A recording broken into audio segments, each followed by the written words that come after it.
मित्रांनो, शालिनी भक्तिसागरमध्ये तुमचे मनपूर्वक स्वागत आहे. तर मित्रांनो, आज आपण या व्हिडिओच्या माध्यमाने ऐकणार आहोत श्रीमद भागवत पुराण रहस्य. तर कोणी चॅनलला नवीन आलं असेल तर लाल बटनवर सबस्क्राईब करा, ऑलवर क्लिक करा आणि जास्तीत जास्त जणांना शेअर करा. कुठून कोणत्या गावात तुम्ही माझा हा व्हिडिओ ऐकत आहोत आपल्या गावाची कमेंट्स करायला विसरू नका. श्री गणेशाय नमः. वक्रतुंड महाकाय सूर्यकोटी समप्रभ निर्विघ्न कुरु मे देव सर्व कार्य शु सर्वदा. श्री गणेशाय नमः. सरस्वती नमः. कुलदेवताय नमः. गुरुदेवतोभ्य नमः. ओम कृष्णाय वासुदेवाय हरये परमात्मने प्रणत क्लेशनाशाय गोविंदाय नमो नमः. ओम शांताकारं भुजगशयनं पद्मनाभं सुरेशं विश्वाधारं गगनसदृशं मेघवर्णं शुभांगं लक्ष्मीकान्तं कमलनयनं योगिर्भ्यानग्यं वंदे विष्णु भववैरं सर्वलोकैकनाथं निवासं. श्री श्रीनिवासा की जय. कोल्हापूर महालक्ष्मी माता की जय. पद्मावती महालक्ष्मी माता की जय. तर मित्रांनो, आपण मागच्या व्हिडिओमध्ये आपण ऐकले की प्रभू श्रीरामाला वनवास माता कैकेयीने सांगितला आणि मग त्याच्यासाठी राजा दशरथाच्या मनावर काय परिणाम झाला अशी संपूर्ण माहिती आपण मागच्या व्हिडिओमध्ये आपण ऐकली. तर आता त्याचा पुढचा भाग आपण ऐकूया. आता विष्णू नामावलीत देवाला अमानी मादद म्हटले गेले आहे. भगवंत मानाचे दाते आहेत. भरत कैकेयीला म्हणतो की राम वडील असूनही त्याला मान देत असत. रामाने बाललीलेतही मर्यादाचा भंग केला नव्हता. जो आपल्या भावात देव पाहू शकत नाही त्याला जगात कोणीही देव कधी दिसणार नाही. प्रभू श्रीरामाने आईला कधीही त्रास दिला नाही. कृष्णाला वाटले की मी राम अवतारात मर्यादाचे काटेकोरपणे पालन केले, त्यामुळे मला फार कष्ट सोसावे लागले. आता या कृष्ण अवतारात मी मर्यादाचे पालन मुळीच करणार नाही. कृष्ण आईला फार छळतो. तो म्हणतो, आई मला सोडून जाऊ नकोस, सर्व कामधंदा सोडून माझ्याशीच खेळत राहा. प्रभू श्री रामचंद्रजींच्या अवतारात मर्यादा पुरुषोत्तमाचा होता. कृष्ण अवतारात पुष्टी पुरुषोत्तम आहे. रामलीलेत मर्यादा आहे तर कृष्ण लीलेमध्ये प्रेम आहे. कन्हैया म्हणतो, मी राम अवतारात मर्यादाचे पुरेपूर पालन केले. मी सरळही फार राहिलो. एक पत्नी व्रत निभवले तरीही जगाने यत्किंचितही माझी कदर केली नाही. म्हणून मी कृष्ण अवतारात साऱ्या मर्यादा झिगारून राहील. आता मी पुष्टी पुरुषोत्तम आहे. जो जीव माझ्या निकट येईल त्याला मी आपला मानेन. कृष्ण अवतारात सर्वांसाठी दारे उघडी आहेत. ज्याला इच्छा असेल तो येऊ शकतो. कन्हैयाच्या बिद्राला कुणी बांधू शकत नाही. एकेका गोपीला त्यांनी बांधून ठेवले. त्या सर्व कृष्णाला विनवतात की आम्हाला सोडून दे. तेव्हा कृष्ण म्हणतो की माझ्या आईने मला बांधणे शिकवले, सोडणे शिकवले नाही. मी चाललो कन्हैया. ज्याला बांधतो त्याला कधीही सोडत नाही. ईश्वर ज्याला आपल्या बंधनात बांधतो त्याला आपलासा करतो. जो तरी मायेच्या प्रवाहात वाहू लागला तरी भगवंत त्याला वाचवतात. कृष्णाची बाललीला काही विचित्र आहे. एका गोपीने पाहिले की कृष्ण लोणी चोरत आहे. तिने त्याला बांधून ठेवले. कृष्ण म्हणाला, मला सोड, तुला तुझ्या बापाची शपथ आहे, तुझ्या पतीची शपथ आहे. गोपी म्हणाला, नाही, मी बांधूनच ठेवीन. असे म्हणून तिने कृष्णाला एका खांबाशी बांधून ठेवले. आणि मग नंतर गोपीने कृष्णाला विचारले, तुला काही त्रास तर होत नाहीये ना? कृष्ण रडण्याचे सोंग करून म्हणाला, मला फार त्रास होत आहे, बंधन थोडे ढिले कर. गोपीने विचार केला की जखडून बांधणे ठीक नाही, लालाला त्रास होईल म्हणून तिने बंधन थोडे ढिले केले. असे केल्याबरोबर कृष्ण निष्ठून पळून गेला. गोपी म्हणते की मी 2 मुलांची आई झाली पण मला अजूनही बांधणे जमले नाही. श्रीकृष्ण गोपीला बांधतात. श्रीकृष्णाला मनाने स्पर्श केला तर हृदय द्रवू लागते. मग प्रत्यक्ष अंगस्पर्शाने किती आनंद होत असेल. गोपीला ब्रह्मसंबंध घडला. ती कृष्णाला म्हणाली, मला सोडून दे. तेव्हा कृष्ण म्हणाला, सोडणे मी जाणत नाही. परमात्मा ज्याला बांधतो त्याला कधी सोडत नाही. तो त्या जीवाला आपल्या जवळ ठेवतो. देव घाईघाईने कुणालाही आपला मानित नाही. पण जर का एकदा त्याने आपला म्हटले त्याचा तो त्याग सुद्धा करत नाही. जीव स्वार्थी आहे. तो आपला म्हणून सोडून देतो. स्वार्थाच्या समाप्ती बरोबरच तो संबंधही तोडून टाकतो. पण भगवंत मात्र जोडलेला संबंध शेवटपर्यंत टिकवतो. सर्वेश्वराला तोच आवडतो जो सर्वांशी प्रेमाने वागतो. विकार, वासना, स्वार्थ यांचा उद्भव झाला की प्रेम खंडित होतो. दुसऱ्यांना सुखी करण्याची इच्छा ठेवणारा कधी दुःखी होत नाही. कृष्ण लीलेत प्रेम शुद्ध आहे. रामाच्या लीलेत विशुद्ध मर्यादा आहे. जो रामाच्या मर्यादाचे पालन करतो तोच कृष्णाला समजू शकतो. लाला कधी सरळ उभा राहत नाही. तो बाकेबिहारी आहे. तो तर या योग्याबरोबर योगी, भोग्याबरोबर भोगी, संन्याशाबरोबर संन्याशी बनतो. श्रीकृष्ण म्हटले की जग हे मिथ्य आहे, सोन्याची द्वारका देखील बुडाली, ज्यांनी लंगोटीचा देखील त्याग केला आहे, असे शुक्राचार्य कृष्ण प्रेमात पागल होऊन जातात. श्रीकृष्णाची बाललीला अशी दिव्य आहे की तिचे वर्णन करता करता शुक्राचार्यांच्या डोळ्यातून घडाघडा अश्रू वाहू लागतात व ते पागल होऊन जातात.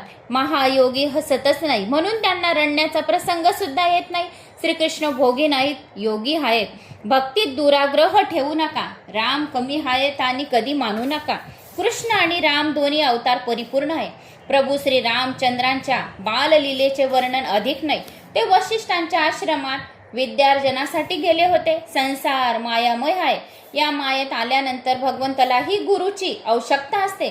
सद्गुरूच्या कृपेशिवाय नेहमीसाठी मन पवित्र होत नाही, पण देह धारण केल्यानंतर भगवंताला आपल्या सर्वस्वांचा विसर पडतो आणि म्हणून सद्गुरूची आवश्यकता असते. श्रीराम साक्षात परमात्मा आहे. त्यांना मायेचा स्पर्श होत नाही, तरीही जगाला शिकवण्यासाठी ते गुरुजवळ विद्या अभ्यासासाठी गेले. गुरुची सेवा केली, विद्या अभ्यास पूर्ण केला. श्रीराम 16 वर्षाचे झाले तेव्हा यात्रा करण्यास निघाला. यात्रा केल्याने त्यांना वैराग्य प्राप्त झाले. ते वैराग्य दूर करण्यासाठी वशिष्ठांनी प्रभू श्रीरामाला जो उपदेश केला त्याला योग वशिष्ठ असे योग म्हणतात. याचे पहिले प्रकरण वैराग्य संबंधी आहे. हे प्रकरण सर्वांनी वाचावे. यात वशिष्ठ म्हणतात, वैराग्याला आताच ठेवावे. प्रारब्ध भोगलेच पाहिजे. ते भोगताना नव्हे, प्रारब्ध उत्पन्न न होईल याची दक्षता घेतली पाहिजे. वनातही संसार सोबत येतो. संसार बाधक नाही, पण घरातील वस्तूची आसक्ता मात्र बाधक आहे. रामा, तू जरी राजमहलाचा त्याग केलास तरी तुला झोपडीची जरूर लागेलच. सुंदर वस्त्र सोडून देशील तर लंगोटी नेसावीच लागेल. पंचपक्वानांचे भोजन सोडले तर कंदमुळे खावेच लागतील. म्हणून राज्याचा त्याग करण्याची जरुरी नाही. सोडणेच आहे तर काम, क्रोध, लोभ, मोह, मत्सर, वासना इत्यादी सोडा. वैराग्य अंतरात हसायला नको. जगाला दाखवण्यासाठी नव्हे, साधू होण्याची नव्हे, सरळ होण्याची आवश्यकता आहे. भजनासाठी भोजन आहे असे मानले तर भोजन साधन म्हटले जाते. केवळ भजनासाठी भोजन बाधक ठरते. सुखी व्हायचे असेल तर म्हणा, जे होईल ते होवो, तेच आवडो, तेच मनाला रुचो, भगवंत ठेवतील त्या स्थितीमध्ये मी राहीन, असे आपल्याला रोज बोलायचे आहे. जे पात्रात पडेल तेच खाईन. ज्ञानी पुरुषालाही भाग्य तर झेलावेच लागते. प्रभू श्रीरामाचे वैराग्य निघून गेले. आता ते 16 वर्षाचे झाले होते. त्यावेळी विश्वामित्राचा यज्ञ चालू होता. त्यात मारीची इत्यादी राक्षस विघ्न आणीत होते. विश्वामित्राला वाटले, प्रभू श्री रामचंद्रच माझ्या यज्ञाचे रक्षण करतील. अयोध्याला जाऊन राम लक्ष्मणाला घेऊन यावे. भागवतात रामचरित्राचा आरंभ याच्या प्रसंगाने केला गेला आहे. विश्वामित्र अयोध्यात आले. शरयूत स्नान केली. नंतर राजा दशरथाच्या राजसभेत आले. राजा दशरथाने स्वागत करून नमन केले. माझ्या पूर्वजांच्या पुण्य प्रतापाने आपण्यासारखे ऋषी माझ्या घरी आले. मी आपली काय सेवा करू? विश्वामित्रांनी आशीर्वाद देताना म्हटले, राजा, माझ्या यज्ञात राक्षस विघ्न आणीत आहेत, म्हणून राम व लक्ष्मण यांना सोबत घ्यायला आलो आहे. विश्वामित्राच्या अशा मागणीने राजा घाबरला. दशरथ राजाला म्हणाला, मुनिवर, आपली मागणी ठीक वाटत नाही. मुलं मला वृद्ध अवस्था झाली आहेत. वृद्ध अवस्थेत झाली आहेत. मला संततीची आशाच नव्हती, पण आपल्या सर्वांच्या आशीर्वादाने मला 4 मुलं आपत्ती झाली. मला ही सर्वच मुलं अतिशय प्रिय आहे चारी, पण त्यामधला सर्वात माझा आवडता सर्वात अधिक प्रिय म्हणजे राम मला सर्व अधिक प्रिय आहे. रामा वाचून तर मी राहूच शकत नाही. त्याला माझ्या डोळ्यासमोरून तुम्ही दूर करू नका. मी आपल्याला काय सांगू? राम मला दिवसातून 2दा साष्टांग प्रणाम करतो. माझ्या प्रत्येक आज्ञेचे पालन राम करतो. असा पुत्र आजपर्यंत कधी झाला नाही आणि पुढे कधी होणार सुद्धा नाही. लहान भावावर बी त्याचे अलौकिक प्रेम आहे. तो फार भोळा आहे माझा राम. मर्यादाचे पूर्ण पालन करणारा मर्यादा पुरुषोत्तम राम म्हणून त्याचं नाव म्हटलं गेलं आहे. रामाची ही प्रशंसा करता करता राजाचे हृदय भरून आले. पाण्या वाचून मासोळी कदाचित जगू शकेल, पण मी रामा वाचून दशरथ जिवंत राहू शकत नाही. तो पुन्हा म्हणाला, गुरुजी, मी आपल्याला खरंच सांगत आहे की राम माझ्यापासून दूर गेला की माझे प्राण निघून जातील. आपण मला तर आपले सारे राज्य आपणाला देईल, पण माझे प्राणही आपणाला द्यायला तयार आहे. पण माझ्या रामाला माझ्यापासून दूर नेऊ नका. राम देत नाही बनही घुसाई. मी माझ्या रामा वाचून एक क्षण सुद्धा जिवंत राहू शकत नाही. मी प्राण देऊ शकतो, पण राम देऊ शकत नाही. देह प्राण ते प्रिय कछुना, सोहू मुनी देह निमिष एक माही. जगात दशरथ सारखा पिता झाला नाही आणि रामासारखा पुत्र झाला नाही. राम जेव्हा वनात गेले तेव्हा दशरथ राजाने आपल्या शेवटच्या श्वासापर्यंत रामाचेच नाव घेतले. त्याने शेवटपर्यंत कौसल्याला वारंवार विचारले, माझा राम कुठे आहे? मला माझ्या रामाजवळ घेऊन चला. मी रामा वाचून जगू शकत नाही. आणि राम वनात गेला व दशरथाचे प्राण निघून गेले. रामायणातील एक एक पात्र दिव्य आहे. भरतासारखा कुणी बंधू झाला नाही, सीतेसारखी कुणी स्त्री झाली नाही. रामापेक्षा सीतेचे हृदय अधिक कोमल होते. वाल्मिकी ही सीतेचे चरित्र वर्णन करताना गहीवरून रडून गेले होते. वाल्मिकीने स्वतः म्हटले आहे, रामायणात रामाचे नाही तर सीतेचे चरित्र अतिशय अलौकिक आहे. राम तर सरळ आहेत, पण सीतेचा सरळपणा काही अद्भुत आहे. वाल्मिकी रामायणातील एक प्रसंग आहे. रावणाशी युद्ध केल्यानंतर हनुमंत अशोकवनात आले. सर्व राक्षसांचा नाश झाला होता आणि रामाचा विजय झाला होता. सीतेने हनुमंताला अनेक आशीर्वाद दिले. काळ तुझा सेवक होईल, अष्टसिद्धी तुझ्या सेवेला सतत तत्पर राहतील. हनुमंत ज्ञानी पुरुषांचे आश्चर्य आहेत. मनोजवम मारुत तुल्य वेगम, जितेंद्रियम बुद्धिमताम वरिष्ठम, वातात्मजम वानरयुथ मुख्यम, श्रीरामदूतम शरण्य प्रपदे. याचा अर्थ असा आहे की हनुमानजीचे वर्णन कोणी करू शकेल? सीतामातेने आनंदाने आशीर्वाद दिला की तरी हनुमंताचे समाधान झाले नाही. ते म्हणाले, माता तू मला आशीर्वाद तर अनेक दिलेस, पण माझ्या हृदयात एक इच्छा शिल्लक राहिली आहे. सीता म्हणाली, वत्सा जी इच्छा असेल ते माग. हनुमंत म्हणाला, प्रथम मी जेव्हा लंकेत आलो होतो तेव्हा राक्षस स्त्रिया माते तुला फार त्रास देताना मी पाहिले. तुला त्या भीवीत होत्या, पण आता तर प्रभू राक्षसांचा विनाश केला आहे. पण या राक्षसीने मात्र जिवंत आहेत. मला वाटते की तू आता देशील तर तुझ्या आशीर्वादाने मी यांचा नाश करीन. सीता म्हणाली, अरे रे रे, मागतोस असे वरदान मागणे काही चांगले नाही. हनुमंत म्हणाला, याने तुला अति त्रास दिला आहे. मी माझ्या डोळ्यांनी पाहिले. सीता हनुमंताला उपदेश करू लागली, बेटा अपकाराची फेड जो उपकाराने करतो तो संत होय. या राक्षसीनाचा काही दोष नाही. त्या तर रावणाच्या आज्ञेमध्ये छळ करत होत्या. ते दुःख तर माझ्या कर्माचे फळ होते, म्हणून मला ते दुःख माझ्या वाटेला आले. मी लक्ष्मणाचा अपमान केला होता म्हणून मला दुःख सोसावे लागले. माझा तर असा विचार या राक्षसीनांवर देऊन अयोध्याला घेऊन जावे असा नाही. हनुमंत वंदन करून म्हणाले, माते तुझ्याशिवाय अशी दयालू स्त्री कोणी होऊ शकत नाही. राक्षस विषयी राम कठोर होते तर राक्षसिनीच्या बाबतीत सीतामाई दयाळू होत्या. राक्षस स्त्रियांना सीतेने आशीर्वाद दिला. सीतासारखी दयाळू स्त्री कुणी झाली नाही आणि होणारही नाही. ती साक्षात दयेची मूर्ती आहे. सीतेच्या गुणाचे स्मरण केले असे म्हणावे लागले आणि लागेल. रामापेक्षा सीताच जास्त श्रेष्ठ आहे. जेव्हा दशरथ राजा रामाला सोडू इच्छित नव्हता तेव्हा त्यांना वशिष्ठांनी समजावून सांगितले होते. दशरथांचा वशिष्ठावर नितांत विश्वास आहे. तो सद्गुरूच्या अधीन होता. वशिष्ठ दशरथ राजाला म्हणाले, राजपुत्र रामाची कुंडली अशी सांगते की या वर्षी रामाचा विवाहाचा योग येईल. या वर्षात 4ही राजकुमारांचा लग्नाचा योग दिसत आहे, म्हणून यांना पाठवण्यात कोणताही दोष नाही. सर्व कुशल मंगल यांच्या कुंडल्या आहेत. मंगल तर मला तर असे वाटले की लग्नाच्या उद्देशाने विश्वामित्र यांना घेऊन जाण्यास आले असावे. लग्नाची घटना ऐकताच दशरथ राजाला फार मोठा हर्ष झाला. लगेच राम लक्ष्मणांना राजसभेत बोलवले गेले. राजसभेत आले व त्यांनी सर्वांना प्रणाम केला. दशरथ राजा, तुम्हा तिघांना विश्वामित्राच्या यज्ञाच्या रक्षणासाठी जायचं आहे. राम जशी आपली आज्ञा. राम लक्ष्मण तयार होऊन कौसल्या मातेकडे आशीर्वाद मागण्यास गेले. कौसल्या मातेने त्यांना पित्याची आज्ञा पाळण्यास आदेश दिला. नारदांनी कौसल्याला आगाऊच राम लक्ष्मण विवाहाची वार्ता सांगितली. रामकृष्णांना लोणी खडीसाखरची फार आवड आहे. जीवन मधुर केले पाहिजे. जीवनात सद्गुणच माधुर्य येते.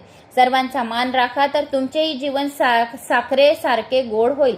सर्वांना मान देणे उत्तम असते. दुसऱ्यांना मान देण्याने आणि जीवनात संयम वाढवण्याने जीवन मधुर व उत्तम होत असते. ज्याच्या जीवनात माधुर्य नाही तो देवाला आवडत नसतो.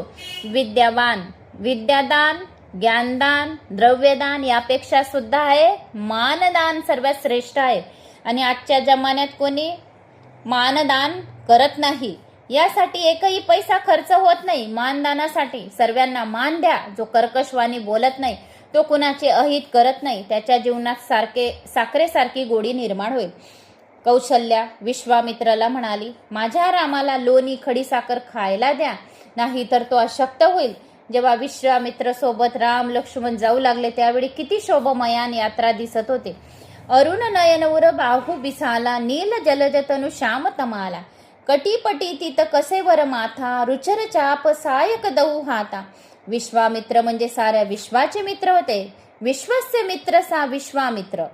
पाणीने अर्थ हा दिलेला आहे की विश्वामित्रने आशीर्वाद दिला की विश्व ज्याचा मित्र आहे तोच विश्वामित्र होय. जगाचा मित्र आहे जीव, मनुष्य अर्थात जीव. जेव्हा मित्र बनतो तेव्हा त्याच्या मागे मागे शब्द ब्रह्म येत असतात व त्या मागे परब्रह्माला यावे लागते. तुम्ही जगाचे मित्र व्हाल तर तुमच्या मागे राम लक्ष्मण धावत येतील. रामच परब्रह्म आहे, शब्द ब्रह्म आहे. शब्द ब्रह्माशिवाय प्रकट होत नाही. विश्वामित्राच्या मागे मागे राम लक्ष्मण चालू लागले. मार्गात त्राटिकेचा उद्धार केला. विश्वामित्रांनी राम लक्ष्मणाला बला आणि अतिबला विद्या दिल्या होत्या. त्यामुळे त्यांना भूक व तहान लागतच नव्हती. ते सर्व आश्रमात येऊन पोचले. राम विश्वामित्रांना म्हणाला, गुरुजी, आपण आपल्या यज्ञाला आरंभ करा, मी त्यांचे रक्षण करीन. जनकपुरी जवळ विश्वामित्र ऋषीचा सिद्ध आश्रम होता. तेथे ते यज्ञ व तप करू लागले. विशाल यज्ञ मंडप तयार केला गेला. राम लक्ष्मण धनुष्य बाण घेऊन यज्ञाचे रक्षण करण्यास सज्ज झाले. द्वारिका में द्वारकानाथ खड़े है, डाकुर जी में रणछोड़ राय जी खड़े है, श्रीनाथ जी में गोवर्धन नाथ खड़े है और पंढरपूर में विठ्ठल नाथ जी खड़े है. भगवंत म्हणतात की जेव्हा जीव माझ्या दर्शनासाठी येत असतो तेव्हा मी उभा राहून त्याला दर्शन देत असतो. जीवाला भेटण्यास मी अत्यंत आतुर असतो. कुणी मला प्रेमाने भेटण्यात असतो त्याला मी भेटण्यासाठी मी तितकाच आतुर होत असतो. माझ्या वैष्णवांना, माझ्या विष्णू भक्तांना भेटण्यासाठी वाट पाहत मी सुद्धा स्वतः ते जितके आतुर होतात तितका मी सुद्धा त्यांना भेटण्यासाठी आतुर असतो. मी उभ्या उभ्या भक्तांची वाट पाहतो. माझ्यापासून वेगळा असलेला माझा अंश जीव मला केव्हाही येऊन मिळेल. पण ईश्वराची दृष्टी जीवांकडे अखंड आहे, परंतु जीव ईश्वराकडे पाहण्यासही तयार नाही. राम तर जीवाला आपल्याला मिळवून घेण्यास सदा तत्पर असतो, परंतु हा अभागी जीवच रामाशी ऐक्य साधण्यास कुठे आतुर आहे. श्रीराम अजानुभव आहे. कुणी तर श्री रामचंद्रांना यांचे कारण विचारले असता त्यांनी उत्तर दिले, माझे भक्त मला भेटण्यास येतात. त्यापैकी कुणी भक्त मला लठ्ठ असेल तर त्याला आलिंगन देता यावे म्हणून मी माझे हात लांब ठेवले आहेत. मला भेटण्यास येणाऱ्या भक्तांना आलिंगन देण्यासाठी माझे लांब हात ठेवले आहेत. राम वानरादी पशूंना देखील आलिंगन देतात. राम वानरादींना पशूंना देखील आलिंगन देतात. प्रभू श्री राम सर्वांवरच प्रेम करतात. हे नेहमी धनुष्यबाण आपल्या बरोबर ठेवतात. धनुष्यबाणा वाचून रामाचे दर्शन कुठेही होत नाही. मग ते सिंहासनावर बसलेले असोत, अंतपुरात सीता मातेजवळ बसलेले असोत, त्यांच्या हातात धनुष्यबाण असतात. उपनिषदात धनुष्याला ओंकाराची उपमा दिली गेली आहे. ओंकार अर्थात ज्ञान, ज्ञानच धनुष्य आहे. धनुष्य ज्ञानाचे स्वरूप आहे. बाण विवेकाचे स्वरूप आहे. तर धनुष्य आणि बाण म्हणजेच ज्ञान आणि विवेकाने नेहमी सज्ज राहा, कारण कामरूपी राक्षस केव्हा विघ्न करण्यास येईल हे सांगता येत नाही. कामरूपी राक्षस तुमच्या मागे धावत आहे, तुमचा पराभव करण्यास येत आहे. प्रभू श्री रामासारखे धनुष्यपान घेऊन नेहमी सज्ज राहा. ज्ञान आणि विवेक यांना नेहमी सतेज ठेवाल तर राक्षस बाधा आणू शकणार नाहीत. धनुष्यबाणांनी सज्ज राहाल तर राक्षस पळून जातील. ज्यांच्या डोळ्यात पाप असतो तो राक्षस समजावा. हे राक्षस जीवाच्या मागे लागले आहेत. काम, क्रोध, लोभ, मोह इत्यादी राक्षस जीव मात्रांना त्रास देत असतात. जो प्रत्येक क्षणाला सावध राहतो त्याला राक्षस मारू शकत नाही. प्रभू श्री रामाचे स्वरूप अद्भुत आहे. शर्पणखा राक्षसी नव्हती, पण तिच्या मनात रामाला वरण्याची इच्छा उत्पन्न झाली होती. आमचे हृदय त्या राक्षसिनीपेक्षाही हीन दर्जाचे व कठोर आहे, कारण की आमच्या मनात प्रभू श्री रामाला प्राप्त करून घेण्याची इच्छा कधीच उत्पन्न होत नाही. श्रीधर स्वामींनी राम विजयात म्हटले गेले आहे की यज्ञाच्या चारी दारांवर राम लक्ष्मण पहारा देत होते. त्यांनी इतकी रूपे धारण केली होती की सर्वच दारांवर राम लक्ष्मणाची उपस्थिती राक्षसांना दिसत होती. विश्वामित्र आहुती देत होते यज्ञ कुंडात, पण त्यांचे लक्ष ते राम लक्ष्मणाकडे श्रुती वर्णन करते. अग्नी भगवंताचे रूप आहे. परमात्मा अग्निमुखाने आहार घेतो. अग्निज्वाला भगवंताच्या जिव्हा आहे. ब्राह्मणगण वेद मंत्राचा उच्चार करीत करीत अग्नीत आहुती देत आहे. विश्वामित्र राम लक्ष्मणावर दृष्टी ठेवून यज्ञ करीत आहे. मनाची मलिनता दूर करण्यासाठी यज्ञ केला आहे. यज्ञ स्वाध्याय, तप, ध्यान यांचे फळ असते. चित्त शुद्धी मन शुद्धीचे फळ असते, परमात्माचे दर्शन असते. राक्षसांना समजले की विश्वामित्रांनी यज्ञाचा आरंभ केला आहे, म्हणून ते यज्ञात विघ्न करण्यास तेथे येऊन पोचले. प्रभू श्री रामचंद्रांचे वारंवार दर्शन झाल्याने मारीचीचा स्वभाव बदलला. ज्याच्या दर्शनाने स्वभाव बदलतो ना, तोच ईश्वर समजावा. जर आपला स्वभाव कोणाच्या बोलण्याने वागण्याने जर बदलला असेल तर असं समजावं की हा माझ्यासाठी ईश्वरच आहे. मारीचालाला वाटले की आता विश्वामित्राच्या यज्ञात विघ्न करणे ठीक नाही, कारण प्रभू श्रीरामाच्या दर्शनाने तिचे मन बदलले. तिच्या मनात बदल पडला आणि चांगली बुद्धी तिला मिळाली. आज माझ्या मनात असा विचार येत आहे की कदाचित या मुलांना पाहून माझे मन बदलले असावे. आज माझे मन माझ्या ताब्यात नाही. या मुलांना भेटावे असा मला वाटत आहे. मारीच होता तर राक्षस, पण राम दर्शनाने त्याची दृष्टी सुद्धा शुद्ध झाली होती. प्रभू श्री रामाच्या निस्त्या दर्शनाने, श्रवण केल्याने, प्रभू श्री रामाच्या वाणीने नाम उच्चारण केल्याने सुद्धा आपले सर्व 7 जन्माच्या पापांचा नाश होतो आणि आपली वाणी शुद्ध होते अतिशय, आणि सर्व पापांचा नाश होतो. काही आपण कार्य केलेले असतील तर त्या पापांचा नाश होतो प्रभू श्री रामाच्या नामाच्या उच्चारणाने, श्रवण केल्याने, लिहिल्याने, वाचल्याने, कोणाला सांगितल्याने. आजकालचे लोक तर राम दर्शनाला तर जातात, पण दर्शन घेऊनही चित्त शुद्ध होत नाही. प्रभू श्री राम दर्शनाने त्यांचे चित्त शुद्ध न झाले तर समजावे की तुम्ही राक्षसापेक्षा सुद्धा अधमात. दररोज रामायण वाचूनही रामदर्शन घेऊन जीवात्मा सदाचार, संयम, सरलता जर नाही आली तर असे समजावे की राक्षसच आहेत. तुम्ही मारीचीपेक्षा सुद्धा हीन दर्जाचे आहात. राम परमात्मा आहे, त्याच्या दर्शनाने मारीचीची मती बदलली. यात काय आश्चर्य आहे? प्रभू श्री रामाची नकल करता करता, रामाचे चिंतन करता करता रावणाचा काम नष्ट झाला. रामाच्या स्मरणाने सारे जग मातृवत दिसते. एकनाथ महाराजांनी काय सांगितले की राम आणि रावण युद्धाच्या वेळेचा एक प्रसंग लिहिला गेला आहे की ज्या वेळेस गाढ निद्रेत असलेला कुंभकर्णाला जेव्हा जागवले गेले, त्याने विचारले मला का उठवले. काय विचारलं कुंभकर्णाने? पहिला प्रश्न की मला का उठवले. रावण म्हणाला जानकीला आणल्यामुळे आता युद्ध जुंपले आहे. कुंभकर्ण म्हणाले तुझी इच्छा पूर्ण झाली. रावण म्हणाला नाही. कुंभकर्ण म्हणाला तू आपल्या मायेने रामाचे रूप धारण करून सीतेजवळ जा आणि ती तुला समजून वश होईल. रावण म्हणाला या रामाजवळ काहीतरी जादू आहे. मी त्याचे रूप धारण करण्याच्या हेतूने त्याच्या रूपाचा विचार करू लागला की माझे मनच बदलून जाते. जे रूप धारण करायचे असते त्याचा विचार तसाच त्याच्या मनात येतो. जर तुम्ही एखादा वेश जर धारण केला देवांच्या अवतारामध्ये, जर एखाद्या ठिकाणी भागवत पुराण चालू आहे, शिवकथा चालू आहे, जर तुम्ही तिथे शिव पार्वतीच्या विवाहाच्या दिवशी जर शिवजी बनले पुरुष आणि स्त्री जर माता पार्वती बनली, तर तुम्हाला स्वयं तुमचे विचार ते कपडे परिधान करून साक्षात तेच विचार तुमच्या मनात येतील. जेथे भागवत पुराण चालू आहे तेथे भगवान विष्णूंचा आणि माता लक्ष्मीचा विवाहाचा प्रसंग येतो. तर एखादी स्त्री लक्ष्मी म्हणाली आणि एखादा पुरुष जर भगवान विष्णू बनाला तर स्वयं त्याच्या मनामध्ये ते विचार येतात. आणि ही एक गोष्ट त्रिवार सत्य आहे. जेथे कथा चालू राहतात आणि ज्या स्त्री पुरुषांना जर असे काही योग आले देव देवता बनण्याचे, तर त्यांचे मागच्या जन्माचे काही पुण्य, काही अंश असतील, त्याच्यामुळे ते भागवत पुराणांच्या कथामध्ये त्या पुण्याईच्या कारणामुळे त्यांना ते स्त्री आणि पुरुष देवी देवतांचे त्यांना वेश धारण करावे लागतात. जो जो वेश धारण करेल त्याच्या मनामध्ये तसेच विचार येतील. जर आपण चांगल्या कुण्या बाईचे, कुण्या माणसाचे या कोणाचे जर चांगले विचार जर वारंवार करत राहिले तर आपल्या मनात तेच विचार आले आणि आपले मन बदलले तर तो ईश्वर समजावा की आज माझे जीवन याच्यामुळे सुधारले आहे. आज साक्षात ईश्वर आहे, याच्या सांगण्यानेच माझा करुणा कर, माझं मन बदललं. कोणी कोणी खूप रुष्ट राहतो, खूप संतापी राहतो, पण 2 शब्द पण त्याला काही प्रेमाने सांगून दिले त्याचे मन बदलले तर असे समजावे की आज मला हा ईश्वर भेटला होता. तसंच कुंभकर्णाला पण वाटले की मी ज्या वेळेस मी रामाचे रूप धारण करतो तो माझ्या मनामध्ये रामाचेच विचार येतात. म्हणजे शांत, मर्यादा पुरुषोत्तम, आदर करणारे. रामाचे रूप कसे आहे? शांत आहे, संताप कधीच करत नाही. मी तुम्हाला मागच्या 2 व्हिडिओमध्ये सांगितले की संताप आला तर काय करायचा? श्री राम रक्षा स्तोत्र फक्त ऐकायची, ऑटोमॅटिक संताप शांत होईल. 101% शांत होईल आणि होईल. कारण प्रभू श्री रामाचं नुसतं तुम्ही स्मरण सुद्धा करून घेतलं तरी सर्व संताप गायब व्हायला मदत होते. जेव्हा आता या मायेने रामाचे रूप धारण करण्याचा विचार करू लागतो तेव्हा सीता मला माता दिसू लागते माझ्या मनात कामाचा गंधही राहत नाही, असा कुंभकर्ण म्हणतो की मी जर रामाचे रूप घेतले तर मला सर्व महिला माता दिसतात, कारण प्रभू श्रीरामाच्या मनात ज्या पण स्त्री आहेत तर त्या माता समान आहेत, कारण त्या कधीही त्यांच्या मनात अनादर नाही आहे. मर्यादा पुरुषोत्तम रामाच्या मनात सर्व स्त्रिया माते समान आहे. म्हणून मी जर प्रभू श्रीरामाचा जर वेश धारण केला तर मला सर्व माता समान दिसतात आणि सीता ही मला माता दिसू लागते. तेव्हा कुंभकर्ण म्हणू लागला, रामाचे मानवी रूप तुझ्या काम नष्ट करते.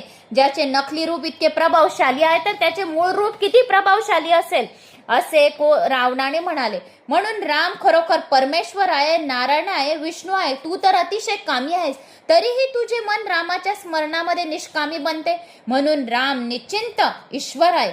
अशा रामाशी वैर करणे ठीक नाही, असे कुंभकर्णाने रावणाला सांगितले. त्याचा वैर करू नको, ते साक्षात ईश्वर आहेत. देवादी देवाशी वैर करणारा मूर्ख आहे, तुला सहाय्य करू शकत नाही. विभीषणासारखा मीही रामाच्या चरणाचा आश्रय घेईन, असे कोणी म्हटले? कुंभकर्णाने. रावण म्हणाला, मग मी रामाची शत्रू भावनाची भक्ती करतो. रावण होता पण रोज रामाचं नाव घेत होता, शत्रू भावनेने नामस्मरण करत होता.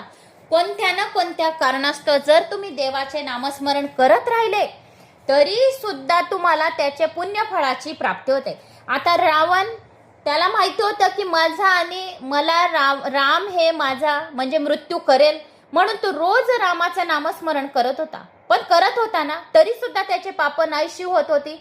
आता हिरण्यकश्यपू, त्याला माहिती होतं की मला नरसिंह अवतारमध्ये श्रीहरी माझा मृत्यू येईल, या संहार करेल, या माझा वध करेल. पण मग श्रीकृष्ण अवतारामध्ये देवकीचा 8वा पुत्र कोणाचा कंस जो आहे तर श्रीकृष्ण देवकीचा 8वा पुत्र होता, देवकी मातेचा. पण कंस नामस्मरण करत होता, पण भयाने करत होता. कशाने करत होता कंस देवाचं नामस्मरण? भयाने, भगवान श्रीकृष्णाचं.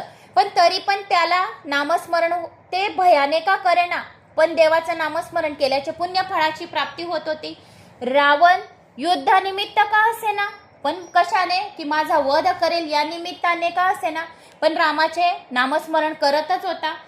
तसाच हिरण्यकश्यपू, श्री नारायणाचा मला वध होईल, माझा वध होईल, माझा मुलगा जो आहे प्रल्हाद तर तो श्रीहरी भक्त आहे, तर तो हरीचे नामस्मरण करत होता. पण कशाने करत होता? भयाने, क्रोधाने करत होता. तर कोणी क्रोधाने करो, भयाने करो, या वधाने करो, या युद्धाने करो, पण कशाने निमित्त जर करतात तरी पण देवाची प्राप्ती होते याने होते, त्यांचे पाप कर्म नष्ट होतात. म्हणून आता कुंभकर्णाने सांगितले की तू प्रभू श्रीरामाचा शरण घे. हे जे माता सीताचं तुझ्या मनात जे चाललं आहे ना, ती चांगली गोष्ट नाही. जसा आपला भाऊ, लहान भाऊ विभीषण रामाच्या शरणमध्ये चालला गेला, मी पण रामाच्या चरणामध्ये आता चालला जातो, असे कुंभकर्णाने रावणाला सांगितले. रावण, मी रामाची शत्रू भावनाने भक्ती करतो. मी एकटाच भक्ती करीन तर माझ्या एकट्याचे कल्याण होईल, पण मी शत्रुभाव ठेवला तर माझ्या साऱ्या वंशांचे कल्याण होईल. हे सर्व राक्षस तामसी आहे, जप तप ध्यान सेवा पूजा करू शकत नाही. रामचंद्रांशी शत्रुता निर्माण झाली तर युद्ध होईल. युद्धात रामाचे प्रत्यक्ष दर्शन आम्हा सर्वांनाच होईल. राम दर्शनाने आमच्या सर्वांचा उद्धार होईल. जो रामाचे दर्शन रोज घेतो प्रभू श्री रामाचे, त्यांच्या जन्माचा उद्धार होतो. 7 जन्माचे नाव पापे नष्ट होतात. जो हे रामाच्या कथा ऐकेल त्याच्या 7 जन्मांच्या सर्व पापांचा, मोठी ब्रह्महत्येसारख्या पापांचा नाश होईल. आणि त्यांचे पित्त नरकात पडले असतील तर ते सुद्धा बाहेर येऊन संतुष्ट होतील. नरक यातना त्यांना होणार नाही. प्रभू श्री रामचंद्रजींच्या नामस्मरणाच्या कथा श्रवणाने, वाचल्याने, ऐकल्याने, ज्या घरामध्ये प्रभू श्री रामाच्या भागवत पुराणाच्या कथा पण ऐकत असतील तर त्याचे पुण्य एकाला नाही, संपूर्ण कुलाला, माहेरच्या, सासरच्या, पितरांच्या, इकडच्या तिकडच्या संपूर्ण कुलांचा उद्धार करवतो. रामचंद्रजींची शत्रुता निर्माण जर झाली तर युद्ध होईल, असे रावणाने सांगितले. मग यज्ञ करताना तुम्हीही आपल्या दारावर राम लक्ष्मणाला बसवून घ्या. जप कथा श्रवण नारायणाशी मनाने ऐकणे, पावणे, साधना यज्ञ होय. असे यज्ञ गरीबातला गरीब सुद्धा करू शकतो. काही यज्ञ असे आहेत की श्रेष्ठ कुळ, अत्याधिक धनाची आवश्यकता असते. विदुर व विधवा यज्ञासाठी निषिद्ध आहेत. यज्ञासाठी कधी कधी प्रायश्चितही घ्यावे लागते. साधारण ब्राह्मणाला चालत नाही. अग्निहोत्री ब्राह्मणच यज्ञ करू शकतात. काही यज्ञांना पैसा पुष्कळ लागतो, काही यज्ञांना देश कालाचीही मर्यादा सांगितली गेली आहे. उपनिषदांमध्ये एक यज्ञ असा सांगितला आहे की ज्याला जाती काल स्थल याचेही बंधन नसते. तो यज्ञ होय. जप यज्ञ हा सर्व यज्ञाहून श्रेष्ठ आहे. डोळ्यांना दर्शन, कानांनी ऐकणे, मनाने स्मरण करताना जप कराल तर तुम्हाला समाधाची अवस्था प्राप्त होईल. कृष्ण मिलिन महायज्ञ आहे. यज्ञाने चित्तशुद्धी होते. चित्तशुद्धीचे फळ आहे परमात्म्याची प्राप्ती. कृष्ण मिलन यज्ञात श्रद्धा पत्नी आहे. आत्मा यजमान आहे. शरीर यज्ञ भूमी आहे आणि यज्ञ फळ आहे परमात्मा विष्णू मिलन. परमेश्वराशी ऐक्य पावणे हा महानतम यज्ञ आहे. जीवात्मा आणि परमात्मा याचे मिलन हा महायज्ञ आहे. सर्व इंद्रिय यज्ञ मंडपाची दारे आहे. या यज्ञात काम, क्रोध, लोभ, मोह आणि आदी राक्षस बाधा करण्यासाठी येत असतात. या महायज्ञात विषयरूपी मारीच बाधा आणीत असते. दारावर राम लक्ष्मणांना स्थापित करा तर काम, क्रोध, वासनारूपी मारीच सुबाहू विघ्न करण्यास येऊ शकणार नाही. डोळ्यात, कानात, मुखात सर्वच इंद्रियांच्या दारावर राम लक्ष्मणांना बसवून द्या. असे केल्याने मारीच विषय विघ्न करू शकणार नाही. मारीच लवकर मरणार नाही, पण आपल्या प्रत्येक इंद्रियांच्या दारावर राम लक्ष्मणांना शब्द ब्रह्माला, परब्रह्माला प्रस्थापित कराल तेव्हाच काम मारीच तुमच्या यज्ञात बाधा आणणार नाही. तरच तुमचा जीवन यज्ञ निर्विघ्नपणे पार पडेल. माया मारीचाला प्रभू रामचंद्रजीच्या विवेक बाणांनी मारते. ज्याच्या केवळ चिंतनाने कामाचा नाश होतो तो ईश्वर वय. ज्ञानी पुरुष आपल्या इंद्रियाची दारे बंद ठेवतात, तर वैष्णवजन दारावर राम लक्ष्मणांना आव्हान करतात. भागवताचा राहू आणि रामायणाचा मारीच विषय एकाच जातीचे आहेत, लवकर मरत नाही. विश्वामित्राचा यज्ञ संपण्याची वेळ आली. तोच जनकपुरीहून सीतेचा स्वयंवराची निमंत्रण पत्रिका आली. यज्ञातून निवृत्त झाल्यावर राम लक्ष्मणाला घेऊन विश्वामित्र जनकपुरी राजाकडे गेले. मार्गात अहिल्याचा उद्धार करण्याचा प्रसंग आला. विश्वामित्रांनी रामाला एका शिळेला स्पर्श करण्याची आज्ञा दिली. या शिळारूप अहिल्याचा उद्धार कर. मग राम विचारात पडले की कारण जो साधक आहे तो तर लाकडाच्या बाहुलीलाही स्पर्श करत नाही. जो साधक आहे तर तो लाकडाच्या बाहुलीला सुद्धा स्पर्श करत नाही, कारण प्रभू श्री रामजी हे कोणाला स्पर्श करत नाही. आता ह्या शिळेला जो शिला आहे तर त्या शिळेला अहिल्या ही एक भृंग ऋषीची पत्नी होती. तर ते ऋषीची पत्नी खूप तपस्विनी होती. तर ही अहिल्याला तिच्या पतीने श्राप दिला होता ऋषीने. त्यामुळे ती आईला शिळा होऊन गेली होती आणि रामाच्या पदचरण कमलाने तिचं ते रूप परत वापस येणार होतं 12 वर्षांनी. म्हणून तिला तो श्राप दिला होता आणि तिला मुक्ती गौतम ऋषी हे तिचे पती होते. तर गौतम ऋषींनी श्राप दिला होता की ज्या वेळेस वनवासात प्रभू श्री रामांचा धूल उडेल, या पदकमल वनवासात ज्या वेळेस राहील त्यावेळेसच तुझा उद्धार होईल असे गौतम ऋषींनी सांगितले होते. गौतम ऋषीची कथा खूप मोठी आहे, गणेश पुराणात सांगितली आहे. तर त्याचं आपण वर्णन उद्या मी तुम्हाला ऐकवेल. तर आज मग मोठा होऊन जाईल आपला व्हिडिओ. तर उद्याच्या एपिसोडमध्ये अहिल्याचे वर्णन, शिळारूप का झाली, संपूर्ण कथा सांगून देईल. मग पुढचा भागवत पुराणाची हे मनाने सांगते मी. काही ज्या कथा आहेत तर त्या माझ्या चांगल्या लक्षात आहेत. जी आता तुम्हाला प्रभू श्री रामचंद्रजींचं संपूर्ण जीवन वृत्तांत वनवासात सांगितलं ते मनाने सांगितलं. फक्त 1-2 लाईन याच्यात येते, एवढं पूर्ण टॉपिक येत नाही. पण टॉपिक सर्व पुराणांमध्ये वाचल्यामुळे लक्षात आहे, तर तुम्हाला त्याची जानकारी माहिती देऊन देते. आता याच्यात या अहिल्याचे वर्णन जे आहे तर ते संपूर्ण आलेले नाहीये. याचं वर्णन गणेश पुराणात आलेलं आहे संपूर्ण, पण ते माझं चांगलं लक्षात आहे. गेल्या 15 वर्षापासून गणपती पूजन राहते आपले पार्थिव गणेशजीच्या वेळेस मी 10 दिवस गणेश पुराणच वाचते गणपतीजवळ. तर ते माझं चांगलं लक्षात राहून गेलं आणि मनाने वाचते. त्यामुळे गौतम ऋषीच्या पत्नीला अहिल्या, तर तिला श्राप का दिला, कसा दिला आणि कोणत्या कारणास्तव ती शिळा झाली हे संपूर्ण तुम्हाला जर सांगितलं तर तुम्हाला पण इंटरेस्ट वाटेल कथेमध्ये. तर अर्ध्या तासाचा इंट्रो आहे तो पण गौतम ऋषीच्या पत्नीचा अहिल्याचा उद्धार कसा झाला प्रभू श्री रामाच्या चरणामुळे. तर आपण पुढच्या व्हिडिओमध्ये ऐकूया. तर मला अशी आशा आहे की तुम्हाला माझ्या या कथा चांगल्या वाटत असतील, समजत असतील, तुम्हाला असं वाटत असेल, आवड गोडी निर्माण होत असेल की खूप छान आहेत कथा, एक एक दोन दोन लाईन पण आपण या भागवत पुराणाची ऐकली तरी पण आपल्या जन्माचा उद्धार होईल, सार्थक होईल. आपल्या आईवडिलांनी आपल्याला जन्म दिलेला आहे या पृथ्वीवर, या मृत्यू लोकावर, तर त्यांनी आपल्याला जन्म दिला आहे त्याचा सार्थक होईल. या पुराण श्रवण करून आपण आलेलो आहे, तर आपल्या कानांना तृप्त करून घ्या, आपल्या वाणीला तृप्त करून घ्या, आपल्या डोळ्यांना तृप्त करून घ्या. प्रभू श्री ईश्वराची चतुर्भुज रूप आपल्या डोळ्यांमध्ये उतरवून घ्या. आपल्यासारखे भाग्यवान आहेत कुठं या जगामध्ये? जो करेल त्याला सांगा, जो नाही करणार, तो नाही ऐकणार, त्याला सांगू बी नका मुळीच. तुमची चेष्टा करतील ते. जो ऐकतो, मी पण जो कथा ज्याला ऐकतो त्यालाच सांगते. इतके बी जण आहे, माझे खूप जण आहेत, जो मला विचारलं कोणत्या टॉपिकवर, मंदिरात गेली कोणी टॉपिक विचारूनच देतं की आज तुमचा हा व्हिडिओ ऐकला तर त्याच्या पुढे काय आहे. जो मला विचारतो त्याला सांगतो, नाही तर स्माईल देऊन पटकन घरी येते, नाही तर खूप वेळ लागतो. मंदिर आणि घर जवळच आहे, तरी पण जर मग बोलत राहिलो सर्वांशी तर अर्धा तास लागून जातो. स्माईल देत देत दोन दोन शब्द बोलत पटकन घरी यायची पडलेली राहते मला पण. तर मित्रांनो, मला अशी आशा आहे तुम्हाला माझा हा व्हिडिओ आवडला असेल. आवडल्यास लाईक, शेअर, सबस्क्राईब नक्की करा. आता पुढच्या व्हिडिओमध्ये अहिल्याचे वर्णन आपण ऐकूया. जय श्री महाकाल. ओम नमो भगवते वासुदेवाय नमः. कमेंट्स बॉक्समध्ये नक्की करा, शेअर करायला